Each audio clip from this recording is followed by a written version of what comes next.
This is a response to a lecture that Helen Caldicott gave in September of 2014. Helen Caldicott is a famous anti-nuclear activist who has dedicated her life to the worthwhile cause of preventing a nuclear war. In so doing, she also sets her sights on nuclear energy. It's important for there to be critical analysis of almost any industry, but it's just as important that that critique be factually accurate. Each side of the debate should strive to hone their argument to accurate perfection, and where they fall short, I'll do my best to help.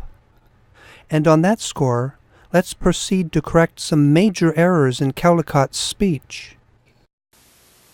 This was released by the Australian Radiation Service on March the 11th, in March 2000, and this was the potential fallout, which has actually come to pass. So here's Japan, and here are you. So within and this is the airborne radiation, and for the first 2 days, the wind was blowing from the west towards the east towards you, and the ambient levels of radiation in Seattle went up 40,000 times above normal. Did you know that? And if you didn't know, why didn't you know it? And if you weren't told by the government, why not? Because you elect the government to represent you and not the corporations. Huh? The reason we never heard that radiation increased by 40,000 times on the West Coast is because it didn't, nor was it ever predicted to. The fallout map that Caldicott is using was a joke. The website Snopes, famous for rooting out and reporting hoaxes, has a page on this map declaring that it is a hoax. The Australian Radiation Service expressly denies that they published the map. A reason why this is obviously a hoax is it says the western United States will receive 750 rads of radiation.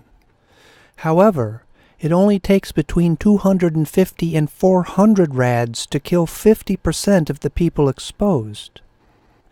So this dose the West Coast was supposedly going to receive, and which Caldicott seems to think did receive, should have in fact killed most of the people on the West Coast.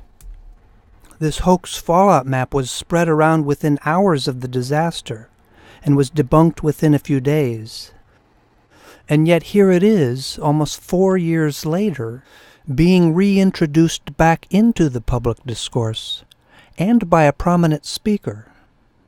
And yet Caldicott not only reintroduces this hoax, she adds a feature that serves to give it undue credence.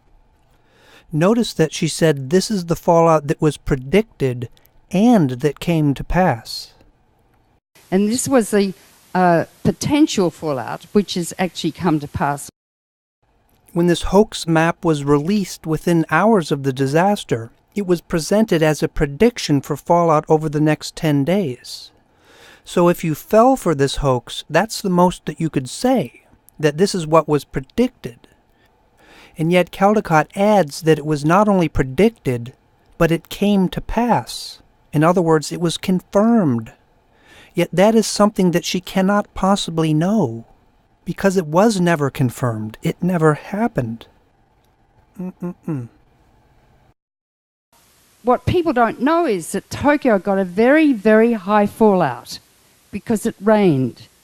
And the highest level of fallout was detected in the Tokyo metropolitan area of Saitama, cesium radiation levels being detected at nearly 1 million becquerels per square metre. A becquerel is a disintegration per second of radiation, a level almost twice as high as the Chernobyl permanent dead zone evacuation limit of only 500,000 becquerels. Now, people want to go to Japan, they want to take their kids skiing, and it's all fine. I just say, don't go to Japan. I've been there. So cross Japan off your vacation list, because part of Tokyo is twice as radioactive as the Chernobyl exclusion limit. Good grief! Is that true? To assess this claim, I contacted members of SafeCast, a network of citizen radiation detectives, mapping radioactivity across Japan. It turns out that the measurements that Caldicott cites came from a small group that is no longer active, and they used a wrong definition of the Chernobyl exclusion limit. The Chernobyl exclusion limit is based entirely on the radioactivity of cesium-137 alone. But as that group's report shows, they calculated radioactivity by combining both cesium-134 plus 137. But if we use the accurate definition of Chernobyl's exclusion limit, restricted to only cesium-137, then the same measures do not yield a level in excess of the Chernobyl exclusion limit. So Caldicott's claim is just not true. There's not part of Tokyo that's twice as radioactive as the Chernobyl exclusion zone. And the data she bases her claims on were rejected by the grassroots radiation detection community years ago. Of course, having fallout levels close to the Chernobyl exclusion limit would be reason for concern. But even that has not been demonstrated. As the experts at Safecast informed me, this sample was not demonstrated to be representative of the area.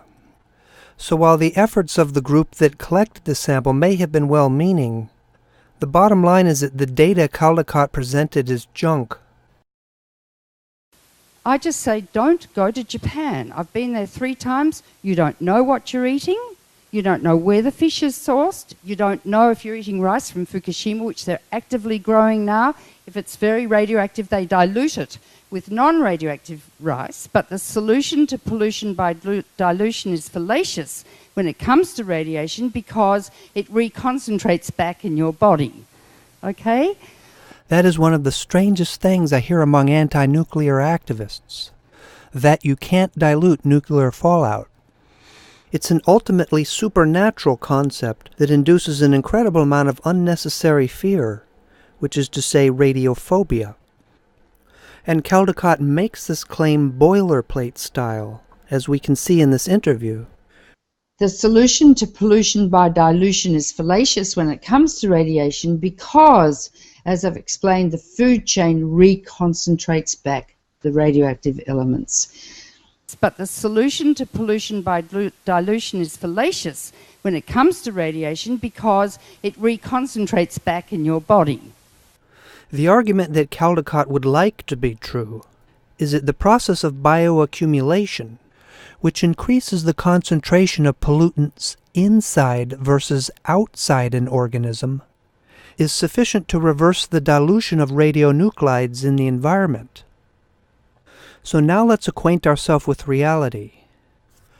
These graphs show levels of fallout in the ocean around Fukushima, and they demonstrate that fallout in seawater around Fukushima has been progressively decreasing since 2011.